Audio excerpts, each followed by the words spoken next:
J'espère que vous allez bien, j'espère que vous vous portez bien.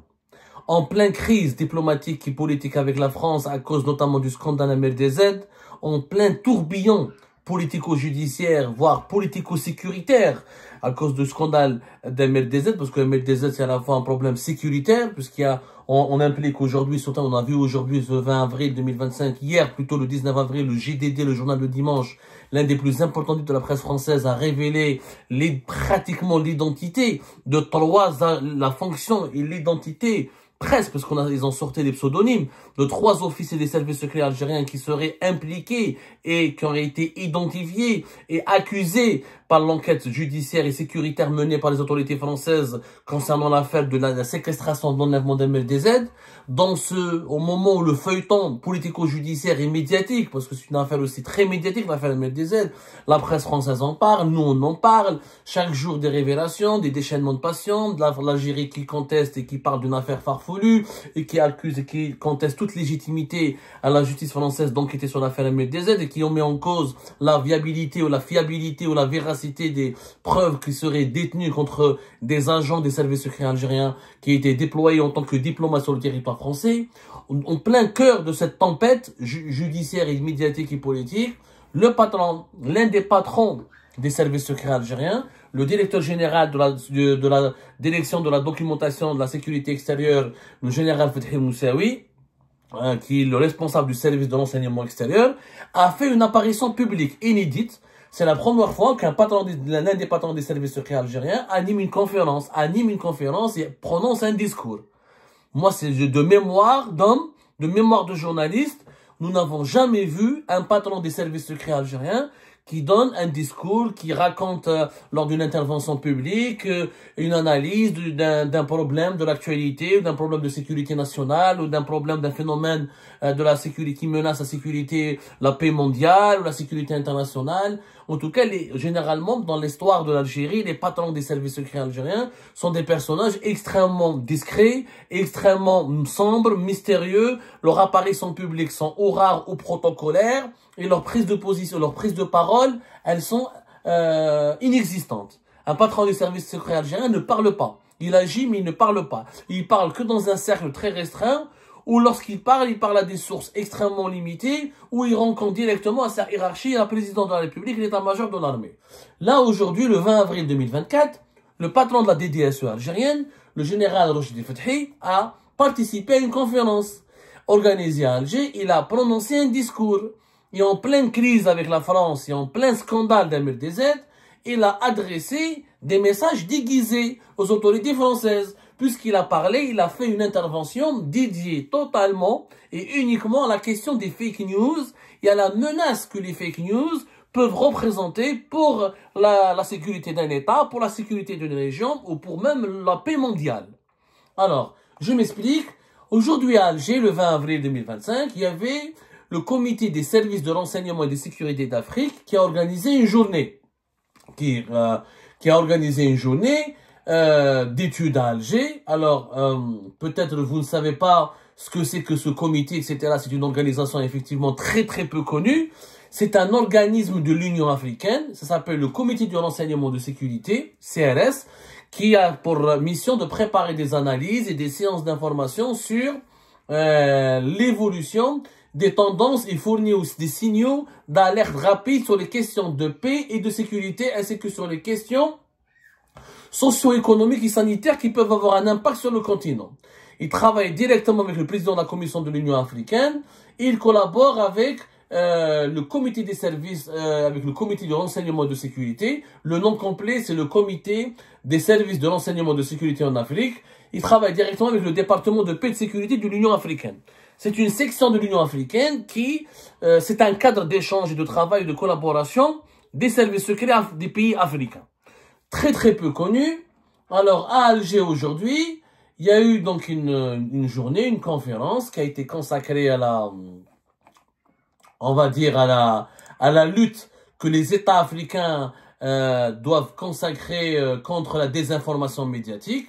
Le président de ce comité des services de renseignement et sécurité d'Afrique, c'est un certain, le général de brigade Étienne Madama Mahondé, très très peu connu. En tout cas, Il y avait une journée consacrée par cette organisation d'études à Alger. Une fois n'est pas coutume, un haut responsable des services secrets algériens est venu en costume, en civil, pas en général, pas dans une tenue militaire, etc., comme s'il était diplomate. Et il a fait un discours, je vais vous montrer des images. Il a fait un discours qui parle de la menace de la désinformation, des fake news. Et on avait l'impression, franchement, que c'était un message adressé aux autorités françaises en plein scandale MLDZ. Parce que pour le moment, pour les autorités algériennes, l'affaire MLDZ est un complot, est un montage. Ils y croient pas. Pour eux, il n'y a pas de dossier, c'est un dossier vide, c'est une affaire de règlement de compte entre voyous, c'est une affaire de droit quand même, c'est pas une affaire politique, l'Algérie n'est pas impliquée, elle a été impliquée par les services de Bruto Retailleau et par un clan de l'État français qui veut torpiller les relations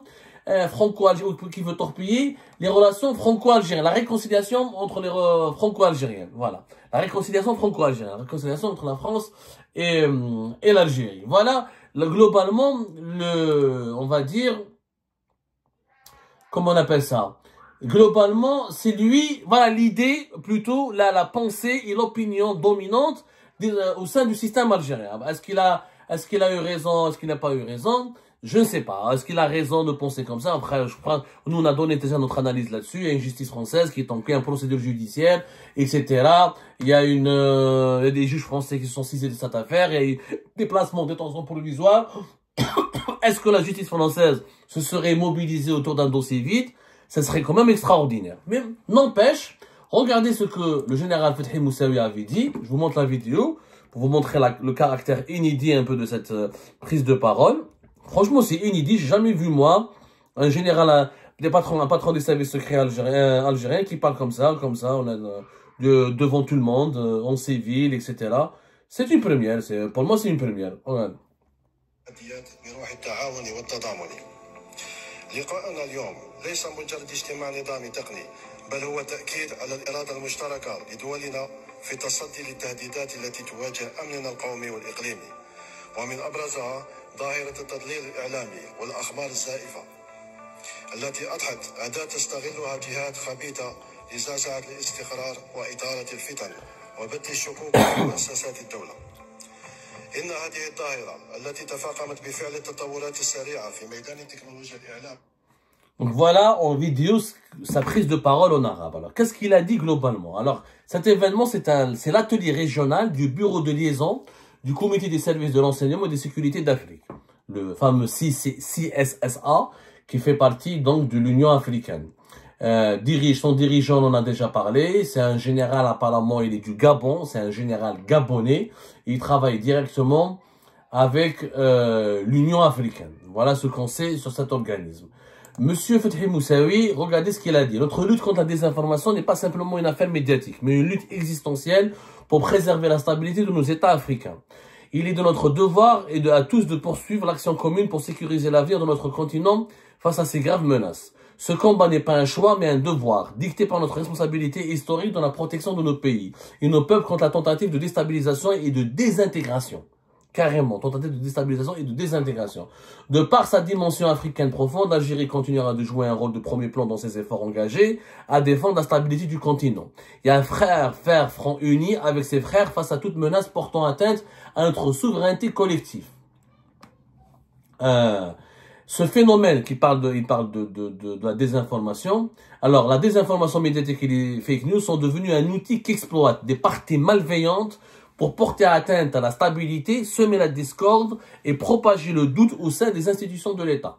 Ce phénomène qui a pris l'ampleur du fait des développements effrénés dans le domaine de la technologie, de l'information, de la communication n'est pas une simple affaire médiatique. Ces dimensions ayant franchi toutes les frontières. Il constitue désormais une menace directe pour la sécurité et la stabilité, étant utilisé comme un moyen d'influence sur les sociétés pour saper la confiance entre les peuples et leurs gouvernements et manipuler l'opinion publique au service d'agendas occultes.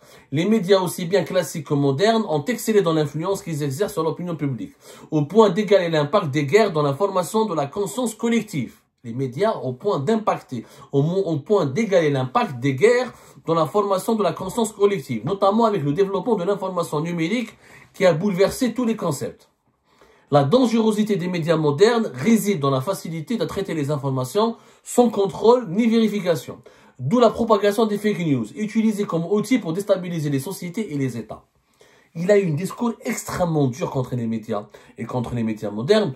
Moi, je ne partage pas totalement son avis. Je crois que les fake news ne sont pas propagées par les médias. Les fake news sont propagées par les réseaux sociaux, par les TikTokers, par les Facebookers. Ce sont des citoyennes et des citoyens. Ce sont surtout des simples mortels qui ne sont pas des journalistes, qui qui deviennent des influenceurs du jour au lendemain et qui utilisent leur communauté pour diffuser des fake news, notamment des théories du complot, comme on l'a vu avec les influenceurs favorables au régime algérien. Ici, la crise, ils insultent les opposants, ils nous font présenter, ils présentent les opposants algériens comme des agents d'Israël, comme des agents du Maroc, ce qui n'est pas vrai. Ils mélangent entre les islamistes et les maquistes, ça c'est beaucoup plus, ça c'est pas des journalistes. Réellement, si on observe, l'origine réelle des fake news, ce ne sont pas les médias. Mais j'ai l'impression que, en général, d'après mes sources, d'après ce que j'ai compris, d'après mon analyse, et d'après même certaines de mes sources à qui j'ai parlé, ils m'ont même conforté dans cette analyse. Si le général Fathi Moussaoui a parlé des médias, c'est parce qu'il visait les médias français. Il ne vise pas les médias en général. C'est qu'il a inclus et délibérément dans son intervention une partie entièrement consacrée aux médias. Et le mot les médias classiques, les médias modernes, les médias sont devenus dangereux. Il vérifie pas les informations, il la contrôle pas, il diffuse des informations dangereuses, il veut saper la confiance entre les peuples et les États. C'est pour s'adresser aux médias français à cause de l'affaire d'MLDZ. Parce que les autorités algériennes, et à leur tête les services de renseignement algériens, estiment que les médias français ont lancé une guerre contre l'Algérie et ils instrumentalisent l'affaire d'MLDZ pour saper la confiance entre le peuple algérien et l'État algérien pour donner l'image que l'État algérien est un État terroriste qui voulait commanditer l'assassinat de ses opposants à l'étranger. Ça, c'est la réponse déguisée, si vous voulez, des autorités algériennes et des services secrets algériens aux autorités françaises. Voilà, l'Afrique du Nord. Il a commencé à regarder ce qu'il a dit plus tard. L'Afrique du Nord et le continent tout entier n'étant pas à l'abri de ces campagnes systématiques visant à semer le chaos et à affaiblir la stabilité. Il faut adopter selon lui des stratégies intégrées pour y faire face en renforçant la coordination entre les services de renseignement et de sécurité de nos pays pour détecter, analyser les informations fallacieuses et limiter leur impact négatif. Ensuite, il a parlé des réseaux sociaux. Et pour être tout à fait honnête, il n'a pas parlé uniquement que des médias, parce qu'il a parlé ensuite des réseaux sociaux. Il a dit l'accès aux réseaux sociaux d'un nombre considérable d'utilisateurs peu cultivés et avec un faible niveau d'instruction, et dont beaucoup ne sont pas suffisamment conscients des dangers des fake news, de la responsabilité juridique qu'implique la propagation et la partage de ces fausses informations, ce qui impose à tout un chacun de vérifier la source des informations avant de les diffuser, de les relayer, car le préjudice causé ne se limite pas uniquement aux individus, mais s'étend aux institutions, voire à la stabilité de l'État et sa sécurité nationale. Il parle aussi de l'impact des réseaux sociaux, mais une grande partie, les médias aussi bien classiques que modernes, ont excellé dans l'influence qu'ils exercent sur l'opinion publique au point d'égaler l'impact des guerres dans l'information de la conscience collective, notamment avec le développement de l'information numérique qui a bouleversé tous les concepts. Voilà, pour lui, pour les services secrets algériens, les médias sont un outil de guerre. Et leur influence, elle est égale celle des armements lourds qu'on peut utiliser dans une guerre conventionnelle. La dangerosité des médias modernes réside dans leur facilité à traiter l'information sans contrôle et vérification de la propagation des fake news. C'est un message pour les médias français. C'est clairement un message pour les médias français.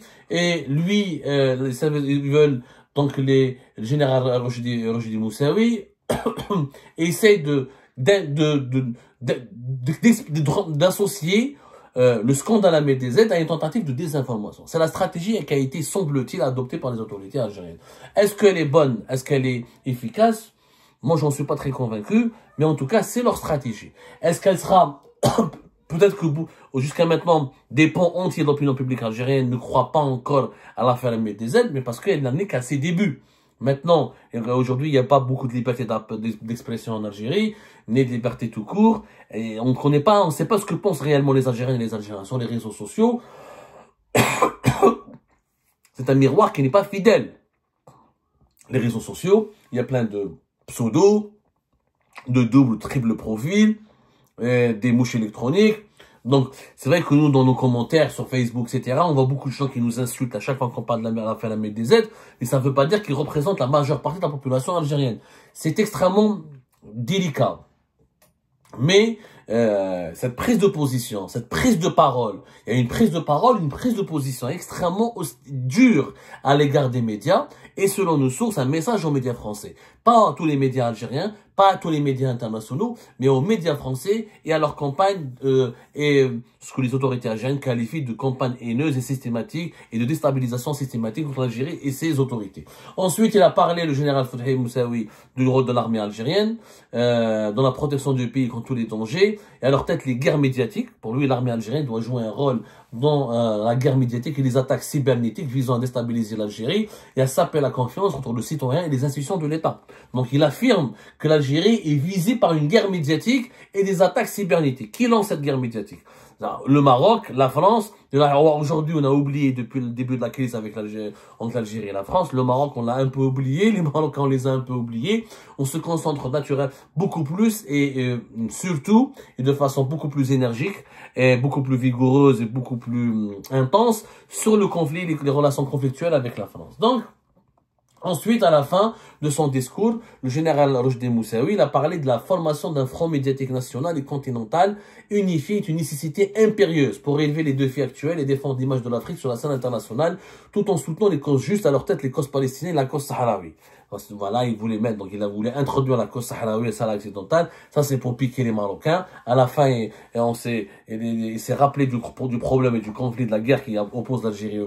C'est une guerre diplomatique et politique qui oppose l'Algérie au Maroc à cause autour du dossier du Sahara occidental. Là, on retrouve une terminologie classique des dirigeants algériens. On remet, notamment depuis l'instauration du régime Tebboune, on met sur le même pied d'égalité la question palestinienne et la question du Sahara occidental. En tout cas, cette prise de position, elle est extrêmement inédite. Il fallait le souligner. Et en plein scandale à MLDZ, nous avons détecté des réponses qui sont adressées aux autorités françaises, les autorités algériennes, au lieu de répondre aux convocations, parce que voilà, il y a une convocation qui a été adressée à un adjoint consul qui est membre du service secret algérien, et selon nos sources, cette convocation ne sera ni honorée, ni ne recevra aucune réponse de la part des autorités algériennes. Donc, il est apparemment, d'après nos sources, l'adjoint consul ne va pas se rendre à Paris pour être auditionné par les juges du parquet national antiterroriste. Et toute l'affaire, toutes les procédures judiciaires menées en ce moment par les juges français dans l'affaire MLDZ, les autorités algériennes ne veulent pas leur accorder ni aucun crédit, ni aucune fiabilité. Elles ne veulent même pas, les autorités algériennes, répondre aux griefs, aux accusations qui quand même impliquent des officiers et des agents de l'État algérien. Pour les autorités algériennes, c'est ce que Rojdé Moussaoui a confirmé ce 20 avril 2025, il s'agit d'un épisode ou d'un épisode parmi tant d'autres de la guerre médiatique qui est lancée contre l'Algérie pour saper la confiance entre ses institutions et son peuple. Maintenant, est-ce que c'est un argument convaincant ou pas? Je vous laisse commenter. Nous, on va suivre de près et de loin, comme de loin, les évolutions de l'affaire MLDZ, qui est pour nous une affaire judiciaire réelle. Je ne crois pas, encore une fois, que les juges français ont mis en prison des agents ou des personnes ou des individus, quelle que soit leur nature, y compris s'ils sont des agents d'un État étranger, s'il n'y a pas des preuves irréfutables. Mais la justice française, plus que jamais, elle est confrontée au doute des autorités algériennes, aux remises en cause des autorités algériennes. Comment les juges français vont pouvoir gérer ce dossier face à des autorités algériennes qui remettent en cause leur légitimité même de mener cette enquête et qui les accusent clairement de faire l'objet d'un complot politique contre l'Algérie. Là, les juges français devraient peut-être dans les jours à venir répondre et approfondir leur enquête et leur investigation pour défendre la fiabilité de leur procédure et surtout comprendre la vérité sur l'affaire MLDZ, une vérité qui reste sombre pour le moment et qui risque d'ébranler encore pendant longtemps les relations algéro-françaises.